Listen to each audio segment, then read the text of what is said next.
Hello guys, welcome to our YouTube channel that is bright beginnings with JS Yadav. हमने second unit start कर दी थी हमारी, जो कि क्या थी, लॉज ऑफ जेनेटिक्स वाली, जेनेटिक्स एंड इवोल्यूशन वाली वो यूनिट स्टार्ट कर दी थी। ठीक है, तो आज हम जेनेटिक्स के बारे में पढ़ रहे हैं। Laws of inheritance and variation जो हमने कल स्टार्ट किया था वो पढ़ रहे हैं। इनहेरिटेंस एंड वेरिएशन वाला चैप्टर वो आज हम पढ़ रहे हैं। तो जेनेटिक्स के अंदर आप कल तक आपने देख लिया था कि मोनोहाइब्रिड क्रॉस क्या होता है ना। उसमें मेरे को बताना था टेस्ट क्रॉस, है ना। यूनिट स्क्वायर मैंने बता दिया था। फिनोटाइप और जीनोटाइप रह रहा था।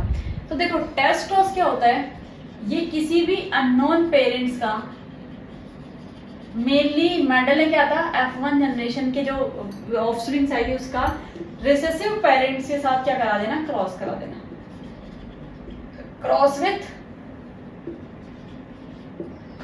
रिसेसिव पेरेंट्स, यानी मेनली इसका क्रॉस इसके साथ मेंडल ने कराया था। ठीक है, तो अब क्या देखना है हमें, जीनोटाइप एंड फिनोटाइप क्या होता है। जेनेटिक वेरिएशन है genetic makeup of genes. Phenotype physical appearance.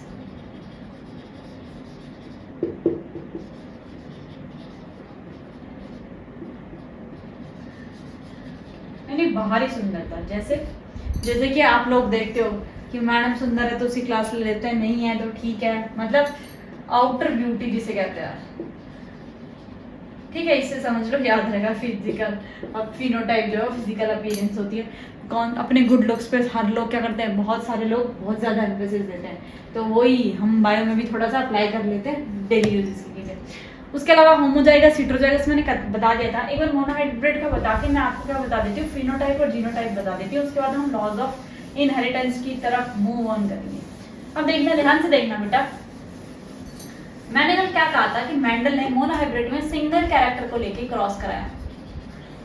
Monohybrid में सिंगल कैरेक्टर, यानी क्या कहा था मैंने, पेरेंट्स ये है, इसको आज क्या बना देते, बेचारे को मेल बना देते, कल मेल को छोटा कर दिया था, ये फीमेल हो गई रिसेसिव। ठीक है, अब किसी को डाउट नहीं होगा, किसी को दिक्कत नहीं होगी। ठीक है, प्लांट्स और एनिमल्स के अंदर ऐसा कुछ नहीं होता। एनिमल्स नए वो देखोगे आप, टीन या सोलियम वगैरह आपने 11th में पढ़े होंगे, उसमें देखा होगा कि जो फीमेल्स होती है वो मेल से लंबी होती है। तो मैं बता रही हूँ ना, ये डिस्क्रिमिनेशन सिर्फ और सिर्फ किसके अंदर होता है, ह्यूमन बीइंग्स के अंदर। ठीक है, आ रही बात समझ में। हम ही हैं जो छोटे बड़े के पीछे पड़े होते हैं। F1 गैमेट्स,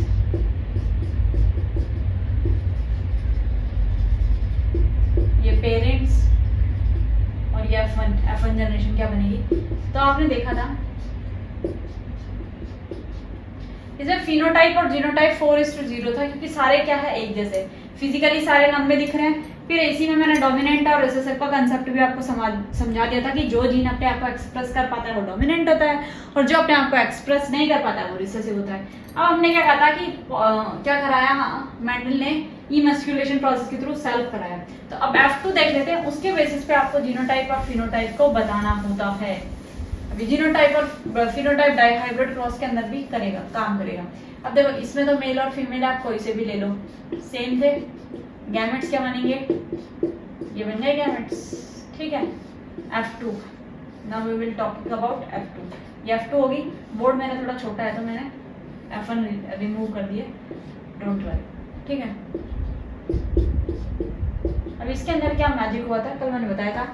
मैजिक हुआ ये हुआ था, एक तो प्योर, ठीक है, यानी इसका और इसका मेटिंग होगी या फिर पॉलिनेशन होगा तो ये बनेगा, इसका और इसका होगा तो ये बनेगा, इसका और इसका होगा तो ये बनेगा। ये तो जब फिनोटाइपिक क्या है, फिनोटाइप में तो 3 लंबे दिख रहे हैं। फिनोटाइपिक रेशो क्या होगा, 3 लंबे हैं और 1 ड्वार्फ है, 3 टॉल एंड 1 ड्वार्फ। जीनोटाइपिक क्या होता है, जेनेटिक मेकअप। अब देखो 1 is pure tall, very good, 2 is hybrids, okay, या heterozygous, and 1 is pure short. तो देखो बेटा, फिनोटाइप और जीनोटाइप में क्या हो गया, डिफरेंस हो गया। फिनोटाइप में तो 3 लंबे दिखाई दे रहे हैं, 1 छोटा दिखाई दे रहा है, यानी बाहरी अपीयरेंस तो 3 लंबे हैं। ठीक है, और अंदर क्या है, अरे वही वाली चीज कि एक तो बेचारा प्योर लंबा है, एक के अंदर मिलावट कर दी गई है। ठीक है, अब वो मिलावट किसकी की है, डिस्क्रीट यूनिट्स यानी फैक्टर्स की है, अभी जो मैं बताऊंगी लॉ ऑफ डोमिनेंस में। तो ये क्या है कि ये हो गए फिनोटाइपिक और जीनोटाइपिक रेशो। फिजिकल अपीयरेंस कैसी दिखाई दे रही है, कैरेक्टर्स ऐसा थोड़ी ना, आप दिखाई तो अपने मम्मी जैसे देते हो, कैरेक्टरिस्टिक्स आपके पापा के हो सकते हैं। मम्मी को राजमा राइस पसंद है, पापा को नहीं है, और आपको आप दिखते मम्मी जैसे हो बट आपको राजमा राइस पसंद नहीं है। सिंपल फिनोमिना है, मम्मी को पिज्जा पसंद नहीं है, पापा को पिज्जा पसंद है, ठीक है। वैसे किसके पेरेंट्स ये सब खाने के लिए अलाउ करते हैं, पिज्जा चाउमीन नहीं करते, बट एग्जाम्पल, ठीक है। तो क्या है कि जीनोटाइपिक जेनेटिक मेकअप जो इंटरनल उनका जीन्स किसके बने हुए होते हैं उसके बारे में देखना होता है, ठीक है। अब हम बात करेंगे लॉ ऑफ इनहेरिटेंस की, जो कि इसी के ऊपर बेस्ड है, 2 लॉज ऑफ इनहेरिटेंस। उसमें आपको इनकम्प्लीट और कोडोमिनेंस 2 चीजें बता दूंगी मैं, ठीक है। आज तक के आज इतना ही पढ़ेंगे। तो देखो laws of inheritance, first law क्या है, लॉ ऑफ डोमिनेंस, जिसे वापस किसने, कॉरेंस ने स्टडी किया था। देखो मैंने क्या कहा था, बेचारे मेंडल भाई साहब को अप्रिशिएशन नहीं मिला, वो मर गए, है ना। उसके बाद उन्हें नोबेल प्राइज मिला, उन्हें फादर ऑफ जेनेटिक्स कहा गया, ठीक है। तो किसी ने तो इसको दोबारा स्टडी किया होगा तभी तो वो भाई साहब कौन थे, कॉरेंस, जिन्होंने 1971 में उसे रीस्टडी किया। और क्या देखा देखना, ये क्या कह रहा है कि है ना, डिस्क्रीट यूनिट्स प्रेजेंट होती है जो किसी भी कैरेक्टर के लिए रिस्पॉन्सिबल होती है ना। Characters shows by a discrete unit that is called factors. What they called, इन चीज को उन्होंने क्या बनाया था, फैक्टर्स बुलाया था, ठीक है। उसके बाद कुछ चीजें क्या हो जाती है, एक्सप्रेसिव हो जाती है, एक्सप्रेस हो जाती है, उसे हम कहते हैं dominant character, what it called dominant. और कुछ चीजें सप्रेस हो जाती है, नॉट एक्सप्रेस फॉर्म में रहती है, सप्रेस हो जाती है, उसे हम क्या कहते हैं, रिसेसिव कैरेक्टर, ठीक है। जो शो हो जाए वो क्या है, डोमिनेंट कैरेक्टर, ठीक है। दूसरा क्या है, जो क्या नहीं हो, एक्सप्रेस ना हो या सप्रेस हो जाए, दब जाए, उसे हम कहते हैं रिसेसिव कैरेक्टर, ठीक है। और फैक्टर्स जो है वो कंट्रोलिंग यूनिट है किसी भी कैरेक्टर की, है ना। फैक्टर्स क्या है, कंट्रोलिंग यूनिट है किसी भी कैरेक्टर्स की। तो ये बात तो बिल्कुल ठीक है। मैंने क्या कहा था, जीन की जब क्रोमोसोमल थ्योरी आई है, फिर इनहेरिटेंस जब हम वो पढ़ेंगे तो उसमें देखेंगे फैक्टर्स बेचारे जीन होते हैं, ठीक है। जीन के अंदर 2 पेयर्स होते हैं जो क्या कहलाते हैं, एलील्स कहलाते हैं, जो ही सेग्रीगेट होते हैं। तो अब हम पढ़ेंगे लॉ ऑफ सेग्रीगेशन या फिर law of purity of gametes भी कहते हैं इसको, ठीक है। लॉ ऑफ सेग्रीगेशन, सेग्रीगेशन का मतलब पृथक्करण, पृथक्करण का मतलब अलग अलग होना, ठीक है। सेग्रीगेशन या law of purity of gametes.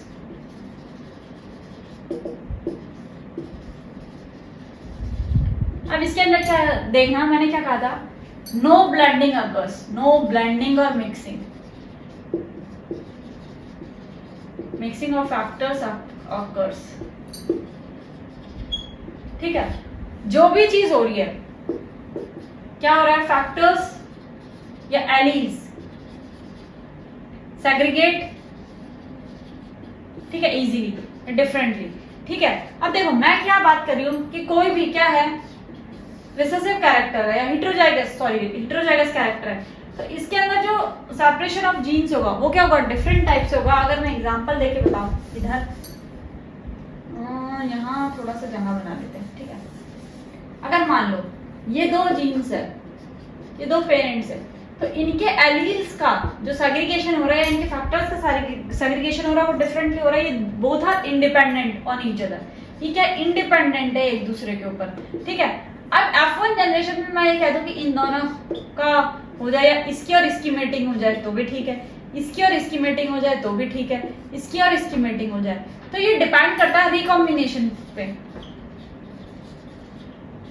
कि किस जीन का साथ कौन सा जीन रिकम्बाइंड हो रहा है, ठीक है।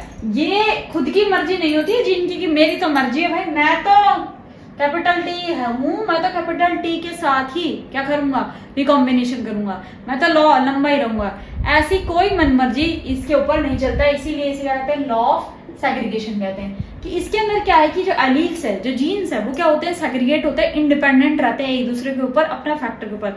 जब ये साथ होते हैं तो जो डोमिनेंट होता है वो अपने आप को एक्सप्रेस कर देता है, जो रिसेसिव होता है वो अपने आप को एक्सप्रेस नहीं कर पाता है। सिंपल सा लॉजिक है कि रिकॉम्बिनेशन के बाद जो डोमिनेंट होता है वो क्या कर रहा है, अपने आप को एक्सप्रेस कर पा रहा है, और जो डोमिनेंट नहीं है या जो रिसेसिव है वो बेचारा क्या हो जाता है, सप्रेस हो जाता है। नेक्स्ट F2 जनरेशन में आपने देखा एक ड्रास्टिक चेंज आया कि F1 जनरेशन में जब टॉल और प्योर ड्राफ्ट किया, हमने क्या कराई थी, ब्रीडिंग कराई थी, आर्टिफिशियल हाइब्रिडाइजेशन कराया था, तो क्या देखा था कि हमें F1 में सारे टॉल प्लांट्स मिले थे पर वो हेटेरोजाइगस थे। जैसे ही आपने क्या करा, जैसे ही आपने उसको F2 जनरेशन में सेल्फ क्रॉस कराया, सेल्फ पॉलिनेशन कराया, तो आपने देखा कि यार वहां तो प्योर टॉल भी था, ठीक है, हाइब्रिडाइज भी थे और प्योर ड्वार्फ भी थे।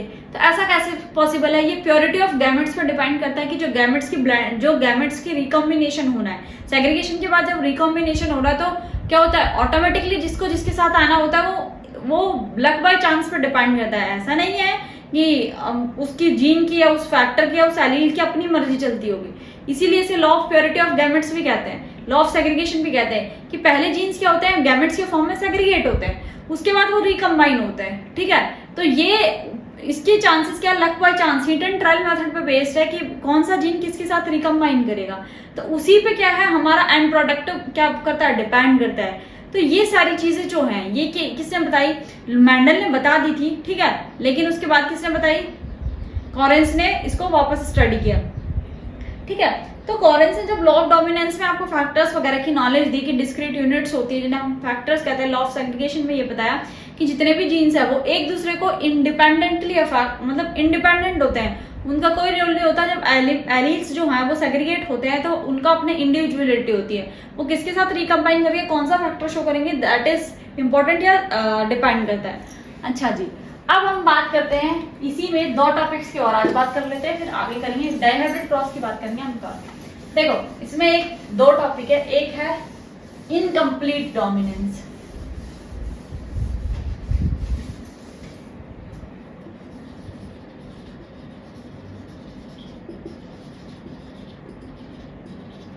ठीक है। इनकम्प्लीट डोमिनेंस जो है वो है स्नैपड्रैगन शो करता है। अब देखो कैसे शो होती है इनकम्प्लीट डोमिनेंस। मैं क्या कह रही हूँ कि एक फ्लावर तो रेड कलर का है और एक व्हाइट कलर का है, और हमें जो गैमेट्स मिल रहे हैं वो किस कलर के मिल रहे हैं, पिंक कलर के मिल रहे हैं। तो ना तो वो अपना रेड कलर को कंप्लीटली शो कर पा रहा है, ना व्हाइट कलर को अब छोड़ पा रहा है।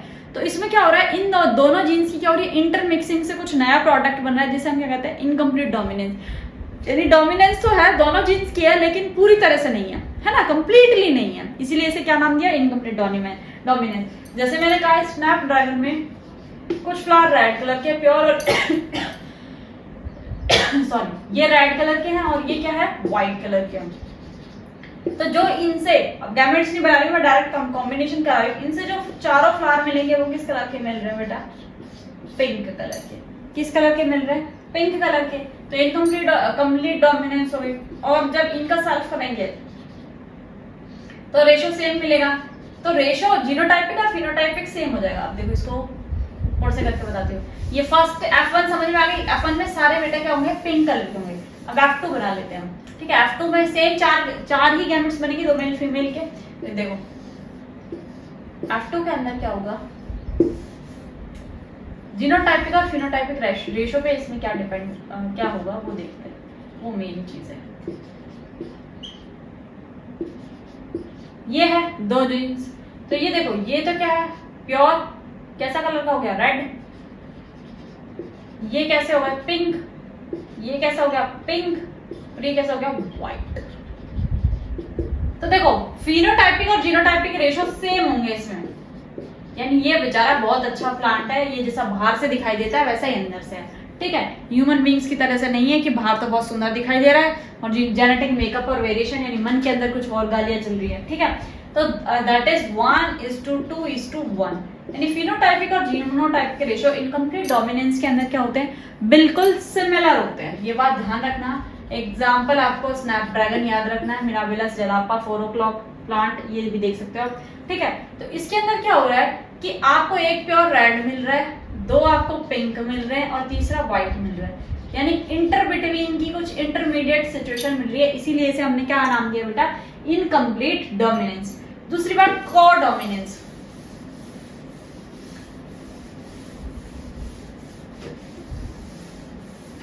यानी साथ साथ एक्सप्रेस होना। क्या होना, एक के साथ दूसरे का एक्सप्रेस होना। ये एबीओ ब्लड ग्रुपिंग, भाई ये ब्लड ग्रुपिंग कहाँ पाई जाती है, बता दीजिए अगर पता हो तो। ह्यूमन बींग्स का नाम सुना है, ह्यूमन बींग्स को क्या कहते हैं, लास्ट ईयर पढ़ा होगा, होमोसेपियंस। अरे हो आप सब लोग, होमोसेपियंस तो सुना ही होगा, ठीक है। तो अब इसके अंदर क्या है, ह्यूमन बींग्स के अंदर एबी ब्लड ग्रुप के लिए जो रिस्पॉन्सिबल एलील्स होते हैं वो आई ए, आई बी और स्मॉल आई, ये रिस्पॉन्सिबल होते हैं। आपने देखा होगा एंटीजन और एंटीबॉडी के बारे में थोड़ा सा बता देती हूँ। इसके मतलब होता है इसके ऊपर कोई भी जीन प्रेजेंट नहीं है। ये आपको पढ़ाने के लिए मार्कर भी धोखा दे रहे हैं। इनकी विंग थोड़ी कम हो गई है, थोड़ा मैनेज करते हैं। देखो क्या हो रहा है, मैं क्या कह रही हूँ, किसी का ए ब्लड ग्रुप है तो उसके अंदर क्या होता है एंटीजन, दूसरा क्या होता है एंटीबॉडी। ठीक है, अगर ए ब्लड ग्रुप के अंदर एंटीजन ए ही प्रेजेंट है तो एंटीबॉडी किसके खिलाफ बनेगा, बी के खिलाफ। ये ब्लड ग्रुप्स बता रही हूँ मैं थोड़ा सा जनरल नॉलेज के लिए। बी के अंदर एंटीजन बी होगा तो एंटीबॉडी के किसी खिलाफ बनेंगे ए। अब ए भी ब्लड ग्रुप है तो एंटीजन ए भी होगा तो एंटीबॉडी बनेंगे नहीं। दूसरा बात ओ के अंदर एंटीजन प्रेजेंट नहीं होता तो एंटीबॉडी बन जाएगी। इसीलिए ए भी क्या है, यूनिवर्सल रेसिपिएंट, ए भी पॉजिटिव जो है। ठीक है, ये राइसस फैक्टर पे यूनिवर्सल रेसिपिएंट, ये सबसे खून ले सकता है, इतना निकम्मा है लालची आदमी। और ओ नेगेटिव क्या है बेचारा, यूनिवर्सल डोनर, ये बस खुद का ब्लड ले सकता है। ओ नेगेटिव जो है वो बेचारा क्या है, सबको खून दे सकता है। तो देखो इसी के बेसिस पे क्या होता है, जीन्स एलील्स प्रेजेंट होते हैं। अब एक चीज ध्यान से सुनना मेरी बात, मैंने कहा पेरेंट्स का ब्लड ग्रुप एक का ए है ना, एक का कुछ और है, ठीक है, बी है, तो बच्चे का ब्लड ग्रुप ओ हो गया। ऐसा पॉसिबल है क्या, देखो कैसे पॉसिबल है। आई ए और ए जीन्स है तो भी ब्लड ग्रुप ए होगा। आई ए और आई है ये रिसेसिव हो जाएगा तो भी ब्लड ग्रुप ए होगा। आई बी एलील है और ये आई बी है तो ब्लड ग्रुप बी होगा। आई बी और आई है तो भी ब्लड ग्रुप बी होगा। आई ए और आई बी दोनों है तो ए बी होगा। और आई और आई है तो ब्लड ग्रुप ओ होगा। अब एक बात समझ में, तो आप ध्यान से सुनना, ए और रिसेसिव ए और रिसेसिव बी का अगर मैं कॉम्बिनेशन कराऊं जिसमें सिर्फ आपको नहीं मिलेंगी, ध्यान से सुनना। अब देखना एक मैजिक होगा। क्या मैजिक होगा, मैं कह रही हूँ ये दो जीन्स है, सॉरी आई बी और आई, ठीक है, इनके गैमेट्स क्या बनेंगे बेटा, आई ए और आई, इनके गैमेट्स क्या बनेंगे, आई बी और आई। अब देखना मैजिक,